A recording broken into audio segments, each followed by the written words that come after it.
মামা বাড়ি আইয়া মামাকে জমি ভিজিট করতে করতে হাঁপাই গেছি বন্ধুরা। হ্যাঁ বললেন, এই মামা আমার বড় মামা, এই জমি ভিজিট করতে করতে হাঁপাই গেছে, জমি শেষ হয় না, কুড়ার পর কুড়ো জমি। বললেন বন্ধুরা, হাঁপাই গেছি। আমার বড় মামা জমি ভিজিট করতে নেছিল, আমি আর আমার ছেলে দেখেন এই সাথে আছে। এত জমি ভিজিট করতে করতে পাও ব্যথা হয়ে গেছে। আল্লাহু আকবার। আবু আসো আসো আসো আসো, একটু মামার জমিটা ভিজিট করলাম, আসো আসো। কত সুন্দর, মাশাআল্লাহ, আল্লাহু আকবার। খুবই সুন্দর হয়েছে মামার জমিটা। বললেন এগুলো কপালে থাকতে হয়, আল্লাহ কপালে দেশে। জমি জমার টাকা পয়সা থাকলে মানে জমি খাইতে পারে না, আল্লাহ কপালে দেশে। পোলাফানে তো দেখতে যেতে পারছেন, আরো ঘরের সামনে বই লাড়াছাড়া করবেন, বুঝলেন না? আল্লাহ দেশে, আল্লাহ আরো দিক, দোয়া করি। মাশাআল্লাহ। কি গো আব্বু?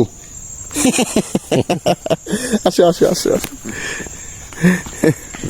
চলো চলো চলো।